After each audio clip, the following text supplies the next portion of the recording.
अस्सलाम वालेकुम दोस्तों, तुसी वेखदे पे हो पाक पतन काउस। मैं थोड़ा दोस्त अहमद फराज। दोस्तों सब तो पहले रिक्वेस्ट है, चैनल को सब्सक्राइब कर लो। फेसबुक वाले बरावीर बहुत अच्छे पेज को फॉलो कर लो।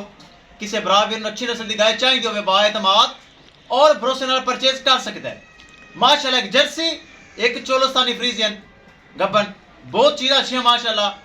शाह हुसैन गुरु शेखुपुरा शहर उन्हें परचेज कर ली हैं।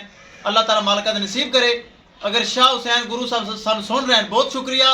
ट्रांसैक्शन ऑनलाइन आ चुकी है, असी कर लेंगे लोड़ी। गड्डी नंबर एक चीज करो क्लियर तो करो लो जी। दो माशाल्लाह खूबसूरत गावां शाह हुसैन गुरु शेखुपुरा शहर उन्हें परचेज कर ली हैं। अल्लाह ताला मालिका दा नसीब करे। बरामद दसदा जावा लोकेशन अड्डा बुंगा हयात, तहसीलो जिला पाक पतन शरीफ।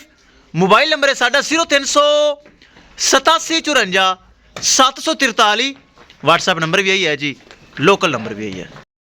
बहुत खूबसूरत गावां माशाल्लाह, चेक करो। शाह हुसैन गुरु भाई शेखुपुरा शहर अजनिया वाला बह के उन्होंने दोनों परचेज कर ली हैं। अल्लाह ताला मालिका दा नसीब करे। किसी मेरे भरा वीर नूं मजीद जानवर चाहिए होवे राबता करके परचेज कर सकता है। दोस्तों पाक पतन का हाउस गारंटी वाला चैनल, भरोसे वाला चैनल, एतमाद वाला चैनल। इस चैनल तो कोई धोखा फ्रॉड, कोई हेरा फेरी कतन नहीं हो सकती, ताकि एतमाद वाला चैनल। गड्डी नंबर एक चीज़ करिए क्लियर ते करिए लोडिंग। माशाल्लाह माशाल्लाह, बहुत खूबसूरत चीज़ा और नायाब चीज़ा।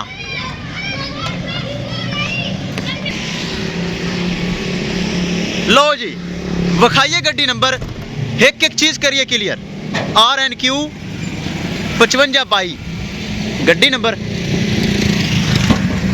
लो जी ए चेक करो, शाहजोर लग चुका है।